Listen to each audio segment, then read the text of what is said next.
মানে এইখানে বেশিরভাগে সাপ কামড়ালে মাহাতের ইয়া হয়। আমরা তো জানি না যে এখন বাইর হচ্ছে সাপের ইনজেকশন বাইর হচ্ছে, সেটা তো জানি না। ঠাকুরগাঁয়ের বালিয়াডাঙ্গিতে সাপের কামড়ে 2 জনের মৃত্যু হয়েছে। এদের মধ্যে একজন গৃহবধূ আর একজন 3য় শ্রেণীর স্কুল ছাত্রী। শনিবার মাঝরাতে সাপে কামড় দেয় 2 জনকে। ভোরবেলা 5টার সময় 2 জনে মারা যায়। তবে কোন সাপের কামড়ে মারা গেছে তা নিশ্চিত হওয়া যায়নি। 2টি পরিবারের স্বজনদের সাথে কথা বলে জানা গেছে, সাপের কামড় দেওয়ার পর আহত 2 জনকে হাসপাতালে না নিয়ে ওঝা ডেকেছিলেন বিষ নামাতে। সেই ওঝা 5 ঘন্টার বেশি সময় ধরে চেষ্টা করেছেন বিষ নামানোর। কথা বললেন না, আমাদের এখানে একটা মাহাতা আছে, প্রায় সাপ কামড়ালে উনি ভালো করে আর কি, বুঝা প্রায় লোক ভালো আমাদের কাছে এখানে। হ্যাঁ ভালো করে তো, ওই তো ওই বুড়াটা যেটা বুড়া উঠেছে ভিটির নাম ওইটাই। হ্যাঁ, সাপের কামড়ে নিহতরা হলেন উপজেলার ধনতলা ইউনিয়নের চোটাকি গ্রামের আকালো চন্দ্রের মেয়ে সুভাত্রা জুই ও পারিয়া ইউনিয়নের বামুনিয়া নিটালডোবা গ্রামের জয়নাল আবেদিনের স্ত্রী শাহের বানু। আমি ঘুমাইছিলাম, তখন একটা মানে সাপ হচ্ছিল। সাপ কিন্তু টেকনাইকে ইয়া করছিল, ইঁদুরকে পিটাইছিল যখন না, তখন কিন্তু ইঁদুরও পড়ে গেছে, সাপও পড়ে গেছে। ইঁদুর আব্বুর হাতে কামাইছে আর সাপটা দিয়ে মার হাতে কামাইছে। মা কিন্তু বলতে পারে না।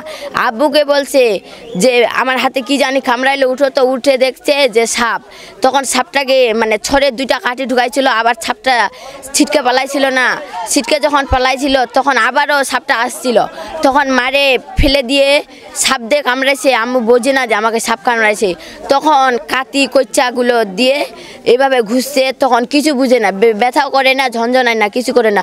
যখন মারে ফেলে দিয়ে আসে 1-1.5 ঘন্টা পরে, তারপরে হাতটা ঝনঝনাচ্ছে এভাবে।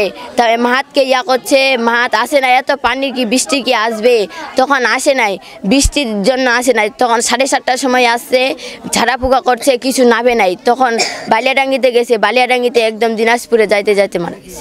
বাচ্চাটা চিৎকার করে আমার উপর দিয়ে সিমেন্টটা পড়ে যাচ্ছে, স্বপ্নে আর কি বলছে। তখন আমার বউ মানে ওর মা উঠিয়ে হানি কথা কোনটি কি দেখেছে না কিছু নেই। তখন ওই যখন মানে একটা এরকম উপর চাদর ঢাকা ছিল না, ওই পায়েছি ওইটা এরকম সরাই দেয়। সরাই যখন দেয় তখন ওর মা নাকি বাচ্চাটার মা দেখে একটা সাপ যখন সাপ যখন চিল্লা উঠিয়ে, তখন আমার অন্য বিছানে আবার খাটে থাকি, তো সেই খাট থেকে এই আমার উঠিয়ে আনি তাড়াতাড়ি আর কি মানে ওই সরাই দেখাচ্ছি, কিছু নেই, সাপ টাপ কিছু নেই, পানো নেই। খোঁজাখুঁজির পর তারপর বাচ্চারা যা মানে হাতুড়ি ট্রিটমেন্ট করি এই নিয়ে লোকালে যা কয়ে সাপ কামালে কী হয় না হয়, এটা দেখেছি কোনো মানে পাওয়া গেল নি। পাওয়া যায় বাচ্চারা কই কী হল না, এটা অন্য করতে 3টা বাজে যায়, 3টা বাজে দেখা যায় ছোয়ার মেয়ে একটু মতি গরম অন্যরকম। তারপর ফের মাহাতরা ডাকানো, ডাক্তার আসিল, দেখা আসবে কথা এখন শেষ। আমি 5টার দিকে আসছি আর কি, ভোর 5টার দিকে আসছি। আসার পরে ওই ডাক্তার আসছিল, ডাক্তার বলতেছে যে উনি জীবিত নাই। আমরা মরে গেছে, আর এরপরে আমরা কী করবো, আমরা তো আসি মরার পরে। সময় মতো হাসপাতালে আনতে পারলে 2 জনকে বাঁচানো সম্ভব ছিল বলে জানান বালিয়াডাঙ্গি উপজেলা স্বাস্থ্য কমপ্লেক্সের আবাসিক মেডিকেল অফিসার আহাল জামান সজীব। মাহাতি কথা মানে এইখানে তো রাতের ঘটনাটাও মানে এইখানে বেশিরভাগে সাপ কামড়ালে মাহাতের ইয়া হয়। আমরা তো জানি না যে এখন বাইর হচ্ছে সাপের ইনজেকশন বাইর হচ্ছে, সেটা তো জানি না, এখন মানুষগুলা বলছে। তারপরে আর বালিয়াডাঙ্গি উপজেলা নির্বাহী কর্মকর্তা আফসানা কাউসার জানান, সাপের কামড় থেকে রক্ষা পেতে এবং সাপে কামড়ালে হাসপাতালে নিয়ে আসার জন্য সাধারণ মানুষকে সচেতন করতে কাজ করছে উপজেলা প্রশাসন। ডেস্ক রিপোর্ট, আজকের বালিয়াডাঙ্গি।